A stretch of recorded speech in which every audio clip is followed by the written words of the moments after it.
In a candlelit chamber where brass scales tremble and glass retorts sigh, one substance keeps returning like a secret refrain. Sulfur.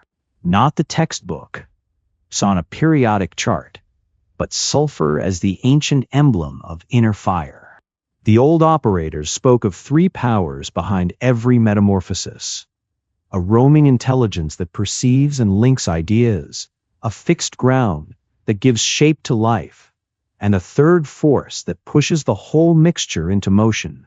That third force was sulfur, the principle of will, passion, and conscious ignition. Why would a yellow mineral, famous for acrid smoke and sudden flame, be treated as a blueprint of the soul? Because sulfur exposes a hard law.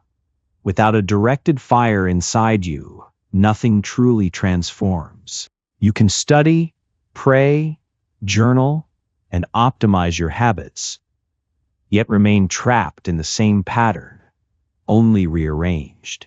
Alchemy insisted that real change requires activation, a choice that burns through inertia but does not burn you down. Here the work begins. Today, to the medieval mind, this was superstition. It was a map. The quicksilver force was the roaming current of thought, impressions, associations, language, dreams. It slips through the fingers the moment you try to pin it down. The salt force was the opposite: structure, memory, the body's routines, the habits that set, like crystal, stable, useful, and often stubborn. But between these two, something has to decide. Something must choose what the mind will pursue and how the body will move. That deciding spark is sulfur, the initiator. The impulse that turns insight into action and action into destiny. Without it, perception becomes endless observation, and the body becomes a prison of repetition. This is why alchemists painted sulfur with solar imagery, not as crude macho symbolism, but as a psychological fact. Will is radiant. It generates heat. It illuminates priorities. And when it is untrained, it scorches everything it touches. In other words, sulfur is not merely fire. It is the part of you that lights the fire, and then must learn to tend it. One Renaissance physician-philosopher, let's call him Aurelius of the Mountain, pushed this doctrine into dangerous territory.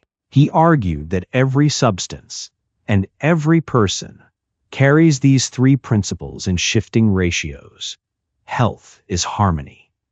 Illness is imbalance. But his most provocative claim was about sulfur. When the inner fire is weak, life becomes cold. The will collapses into fatigue. The spirit feels heavy. The world loses color. The future stops calling.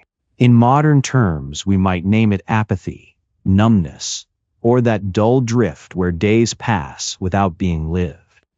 And when sulfur is excessive, the opposite appears. Fevered urgency, obsession, inflammation of the psyche. The person burns through projects, relationships, identities, driven by heat without clarity. The same fire that could forge meaning becomes a wildfire. Yet Aurelius insisted sulfur is not one thing. It has levels. A crude sulfur that reacts blindly, and a refined sulfur that acts consciously. The great work is not to extinguish fire. It is to transmute it into a steady flame. In the old manuals, you find a strange distinction: sulfur that burns and sulfur that cannot be burned. The first is passion that consumes itself, desire that flares, devours, and leaves only ash. The second is a purified heat, intensity without self-destruction, a fire that keeps its power without turning toxic. The adepts described it as the hidden core of the stone, not because it makes metal into gold, but because it makes a human being into something unshakable. This is a brutal truth most people learn too late. Raw will exhausts itself. It sprints, it crashes, it disappears. And then you call it lost motivation, as if the fire was stolen by fate. But the alchemists would say, no, your sulfur was unrefined.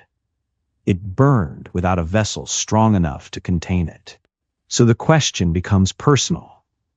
When you feel compulsive urgency, is it real purpose or just combustible sulfur? And when you feel lifeless, is it because you are lazy or because your sulfur has fallen asleep under layers of fear, habit, and doubt? Alchemy offers a third option: refine the flame. What makes this tradition unsettling is that it refuses to flatter you. It claims transformation is never accidental. Nothing changes through wishing, scrolling, or passive insight. You can memorize teachings, collect symbols, repeat mantras, yet still remain the same person with better vocabulary. Sulfur is the proof. It is the principle of engagement. It demands a price, effort, risk, and the willingness to enter the furnace. In the laboratory, sulfur was literally the agent of heat. A mixture left cold stays cold. But the old writers used the laboratory as an outer mirror for an inner law. Your life will not shift until something in you ignites. The mind can understand what is true. The body can carry routines. Only sulfur can initiate the break from the old pattern. Yet the doctrine also warns against violence. Sulfur is not domination. It is proper activation. If you force the process, you burn the work. If you push too hard, you destroy what you wanted to refine. This is why the ancients insisted the fire must be guided by intelligence and grounded in reality. Otherwise, what becomes tyranny, and passion becomes wreckage. A later depth psychologist, let's call him Dr. Albrecht K., noticed something the alchemists had encoded for centuries. Their operations were also descriptions of inner development. The texts read like chemistry, but behave like psychology. Sulfur, in this view, is the energy of the ego, the force that says, I choose, I pursue, I pursue, I refuse, I become. But here's the trap. At first, will feels like freedom, yet it often serves the oldest chains.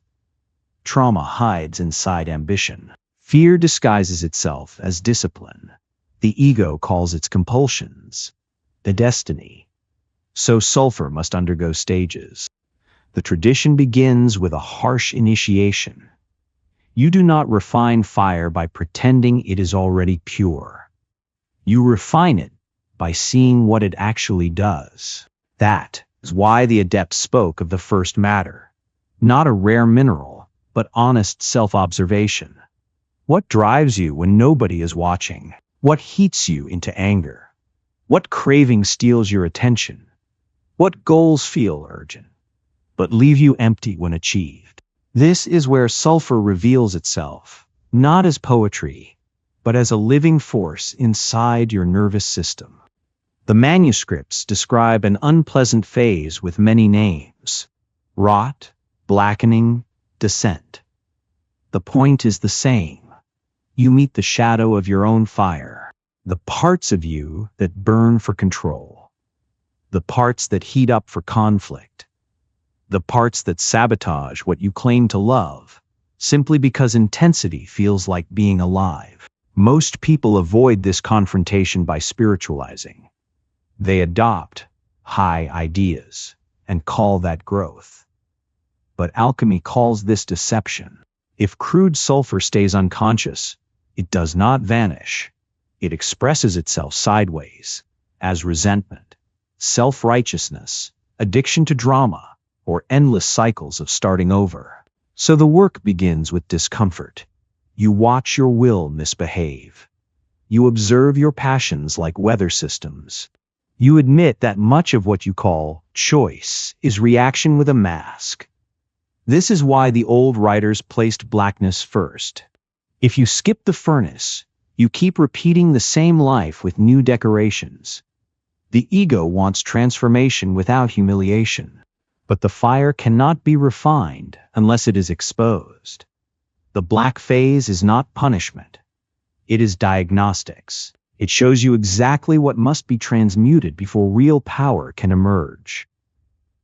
After the blackening comes a more surgical operation: separation. The ability to distinguish real will from borrowed will. Because not all passion is yours. Some of it is inherited. Family pressure, cultural programming, old survival strategies. And not all desire is meaningful. Some cravings are simply pain trying to escape itself. In this phase, the alchemist learns a rare skill: holding fire without obeying it. An impulse rises: anger, lust, urgency, jealousy. And instead of acting, you pause. You interrogate it like a witness. What is the hidden agenda here? What fear is pushing this heat into motion? What wound is trying to prove its worth through domination or achievement? This is not suppression. It is containment. Sulfur is not extinguished, but placed in a vessel. That vessel is awareness. And slowly, you discover that your one will is actually a crowd of competing forces inside you. Some noble, some childish, some terrified, some wise. Separation is the moment you stop confusing intensity with truth. You realize that the loudest drive is not always the deepest purpose. And when that realization lands, the fire begins to change. It becomes less explosive, more precise, more intelligent. Then comes the whitening, the washing of sulfur. This is where most people fail because it requires repetition. The ancient authors called it purification, but practically it means you choose differently, again and again, until a new pattern becomes real. Every time the old reflex appears, you redirect the heat. Not with violence, but with discipline. Anger becomes boundary. Lust becomes creativity. Fear becomes precision. The energy is not eliminated. It is repurposed. This is the secret so many modern self-help systems miss. You cannot defeat passion with logic. You can only transmute it by giving it a higher task. In this stage, fire seeks expression constantly. So you must build channels, practices, work, acts of service, physical training, real commitments. Otherwise, the sulfur will leak out sideways into distraction and chaos. This is where inner dialogue becomes essential. You start negotiating with your drives rather than being possessed by them. The raw sulfur used to seize the steering wheel. Now it becomes fuel, a force you can direct. The difference is everything. The same intensity that once destroyed relationships can now forge a meaningful life. When the fire has been washed, the work turns toward integration. The texts describe it as a sacred union, not the victory of will over mind or mind over body, but a marriage of all three principles. Clear perception, grounded embodiment, and refined intention begin to cooperate. Psychologically, this is where your choices stop being exhausting. You are no longer dragging yourself forward with brute force. Your mind sees accurately. Your body supports the direction. Your sulfur ignites without frantic desperation. Action becomes cleaner. The refined sulfur here is not aggressive willfulness. It is supple strength, intense but flexible, focused but responsive, capable of commitment without becoming rigid. You can pursue a purpose and still adapt when reality demands a new approach. This is what the adepts meant by incombustible sulfur. A heat that does not burn you out. A passion that does not poison your relationships. A will that does not need to dominate to feel real. It burns bright, but without smoke. And when you reach this stage, something strange happens. You stop chasing motivation like a rare resource. You become the source of it. Fire is no longer a mood. It is an embodied capacity you can summon and sustain. But the tradition does not romanticize this achievement. It warns of a specific danger that appears only after you have learned to act, burnout, and the collapse of meaning. The mind can fall into confusion. The body can harden into rigidity. But sulfur faces a different abyss, the horror of effort that leads nowhere. This crisis strikes the strivers, not the drifters. Those who have pursued goals intensely may one day wake up and feel the question rising like smoke. For what? Years of discipline can suddenly feel hollow. Victories can taste like dust. Passion can remain, but its object disappears. The old books encoded this as a darkened sun, an inner solar eclipse. Your fire still burns, but it illuminates nothing. It is not mere sadness. It is the collapse of the ego's narrative. The realization that recognition, comfort, dominance, even success, cannot answer the deeper hunger underneath your striving. This is the moment when crude sulfur, even partially refined, reveals its final mask.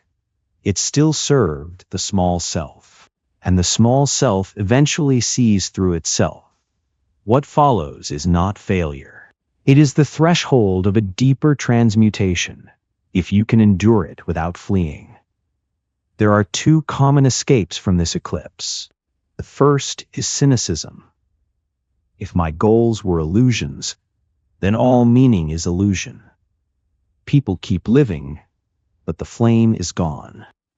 They move through routines without presence, surviving, not engaging. The second escape is frenzy, doubling down on effort, adding more goals, more noise, more motion to avoid the void. But frenzy only accelerates the burn. It turns the furnace into an incinerator.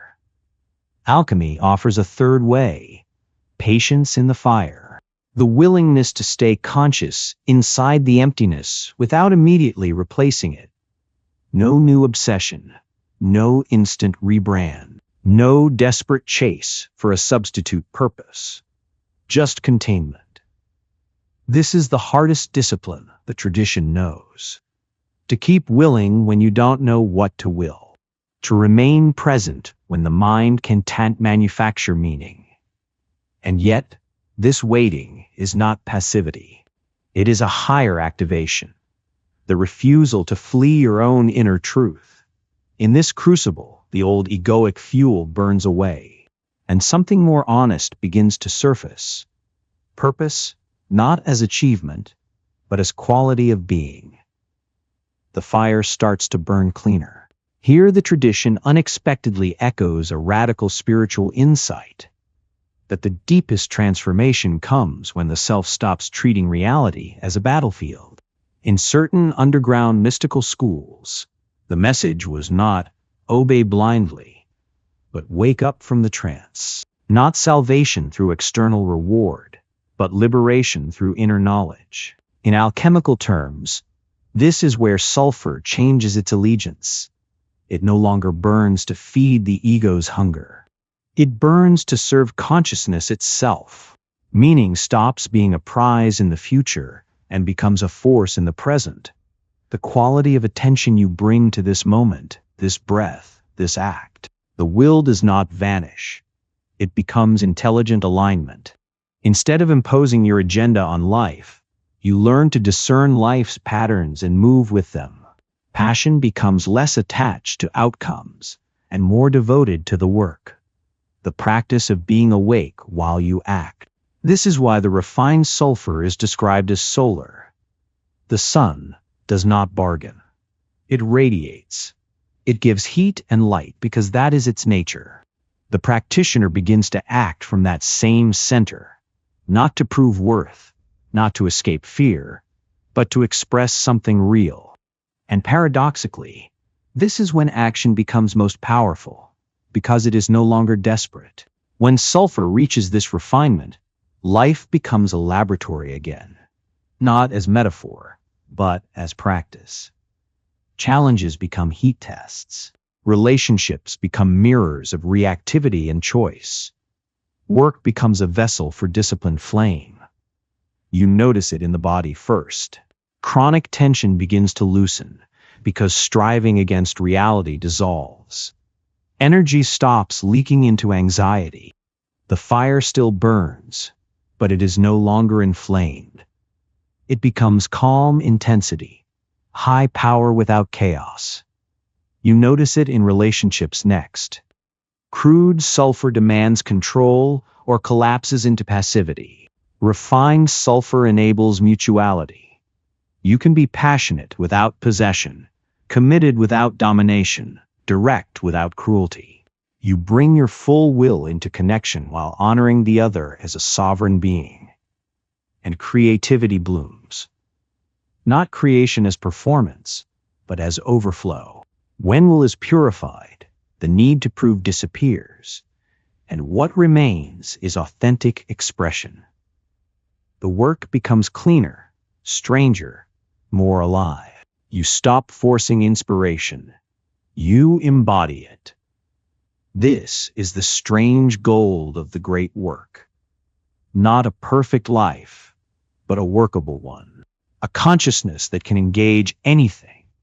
Loss, success, uncertainty. Without being shattered or calcified, the incombustible sulfur has been born. At the end of the path, the adepts make a final claim. The stone is not an object you discover.